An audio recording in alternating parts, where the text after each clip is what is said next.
हैं गुप्ता और वाकाटका के बारे में। जब पिछले वीडियो में हमने बात की थी कला और साहित्य के बारे में, जिसमें भवन निर्माण कला, इसके साथ साथ साहित्य कला, चित्रकला इत्यादि के बारे में हमने पढ़ा। तो जैसे कि कला के अंतर्गत साहित्य कला में कालिदास, विशाखादत्त, हरिसेन, शूद्रक, भारवी, दंडिन, विष्णु शर्मा, भट्टी, सुबंधु, चंद्रगोमी, भर्तृहरि, मंदक, ईश्वर कृष्ण, वात्स्यायन, असंग, वसुबंधु इत्यादि जिस तरह से ये उच्च कोटि के विद्वान साहित्यकार हुए, उसी प्रकार से भारत में इस समय के दौरान साइंस और टेक्नोलॉजी के क्षेत्र में, जिसमें कि विज्ञान और तकनीकी विकास भी काफ़ी जो है इस समय के दौरान हुआ। भारत में इस समय के दौरान बहुत से साइंटिस्ट, वैज्ञानिक हुए और इसी के साथ साथ चिकित्सा के क्षेत्र में भी भारत में अद्भुत तरक्की या उन्नति हुई। विशेष तौर पर इस समय के दौरान हम देखेंगे कि जिन वैज्ञानिकों ने इन गुप्त काल के पश्चात जो यूरोपियन या विदेशी वैज्ञानिक है जिन्होंने के आविष्कार किए, चाहे वो फिर दशमलव है, पाई है, शून्य है, या इसी के साथ साथ दूसरा यदि हम बात करें तो गुरुत्वाकर्षण है, जिनकी बात जो है जिनके ऊपर काफ़ी बाद में जाके खोज की गई गुप्त काल में, इसके ऊपर हमारे जो भारत के वैज्ञानिक थे उन्होंने इसके ऊपर बहुत अधिक जो है जानकारी हासिल कर ली थी। तो सबसे पहले हम बात करेंगे मैथमेटिशियंस, और इसी के साथ साथ हम बात करेंगे एस्ट्रोनॉमी की, गणित और ज्योतिष के बारे में।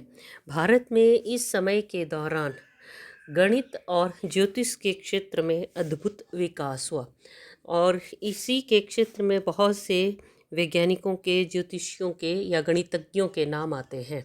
तो सबसे पहले है आर्यभट्ट के बारे में। आर्यभट्ट इस समय का महान ज्योतिषी और गणितज्ञ, जिसने आर्यभट्टियम और सूर्य सिद्धांत नाम के दो प्रसिद्ध ग्रंथ जो थे उसके द्वारा लिखे गए। आर्यभट्टियम नामक ग्रंथ अंक गणित, रेखा गणित, बीज गणित के विषयों से संबंधित है और ये पहला विद्वान था जिसने गणित को एक स्वतंत्र विषय का रूप दिया। गणितज्ञ के रूप में विश्व को जो डेसिमल सिस्टम है, दशमलव प्रणाली जिसको कहते हैं, ये सबसे महत्वपूर्ण देन आर्यभट्ट की मानी जाती है। इसके अतिरिक्त उसने पाई का सिद्धांत और साथ ही इसकी भी खोज की।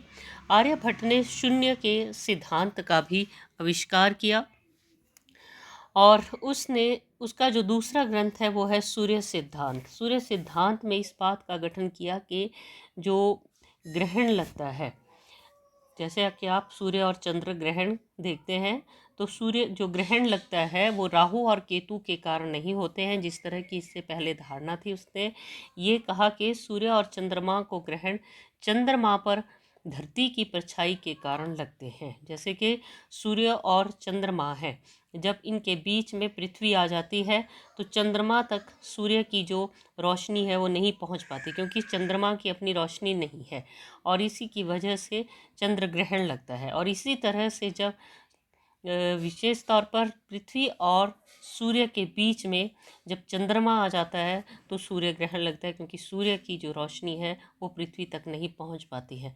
तो उसने सबसे पहले ये ज्ञात किया कि पृथ्वी जो है वो गोल है। इससे पहले जो वैज्ञानिक थे वो मानते थे कि पृथ्वी चपटी है, तो उसने कहा कि पृथ्वी गोल है और अपनी धुरी पर घूमती रहती है। और ये भी उसने पता लगाया या ज्ञात किया कि दिन और रात छोटे बड़े क्यों होते हैं। तो ये आर्यभट्ट जो कि गुप्त काल का एक बहुत बड़ा वैज्ञानिक भी कह लीजिए या गणितज्ञ हुआ। दूसरी हम बात करेंगे वराहमिहिर की।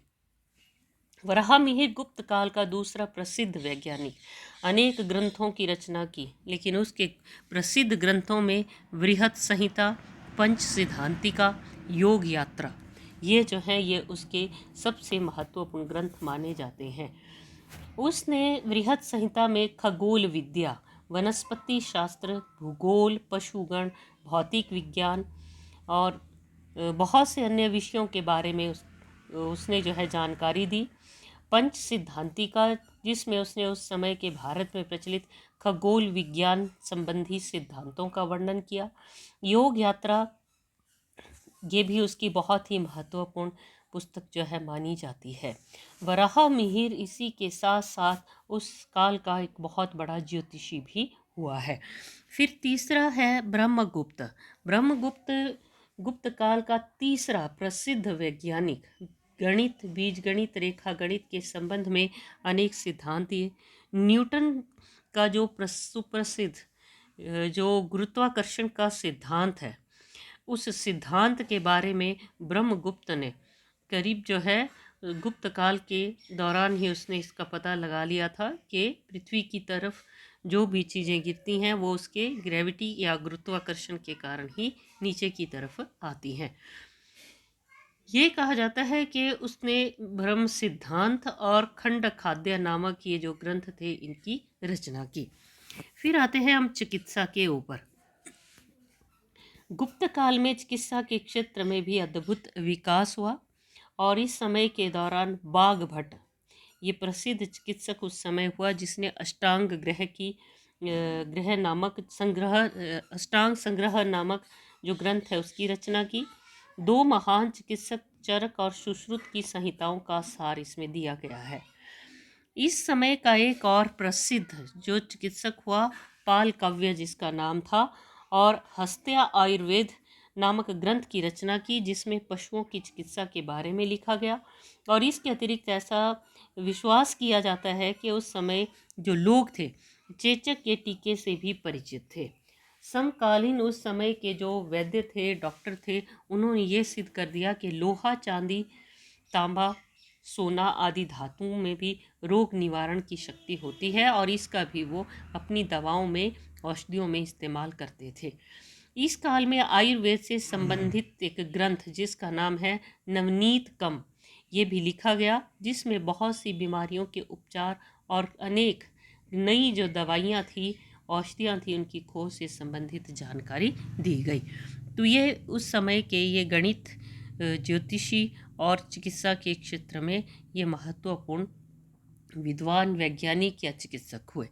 इसके अतिरिक्त इस समय के दौरान भारत में जो टेक्निकल या टेक्नोलॉजी है या तकनीकी है विकास है वो भी बहुत हुआ।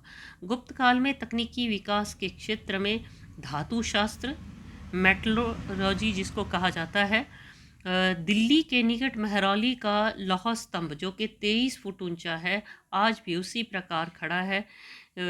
और इसमें जंग जो है ज़रा भी इसको छू नहीं पाई है। तो इससे पता चलता है कि जो उस समय की जो टेक्नोलॉजी थी वो कितनी एडवांस थी। इसी प्रकार महात्मा बुद्ध की मूर्तियां जो नालंदा और सुल्तानगंज से मिली है ये भी बहुत ही आकर्षक हैं।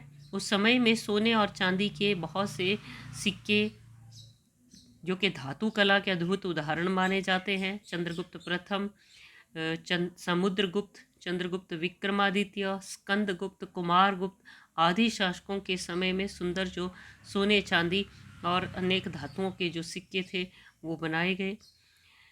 इसी के साथ साथ विशेष तौर पर इस समय के दौरान इस तरह से जो तकनीकी विकास है वो काफ़ी कुछ हुआ।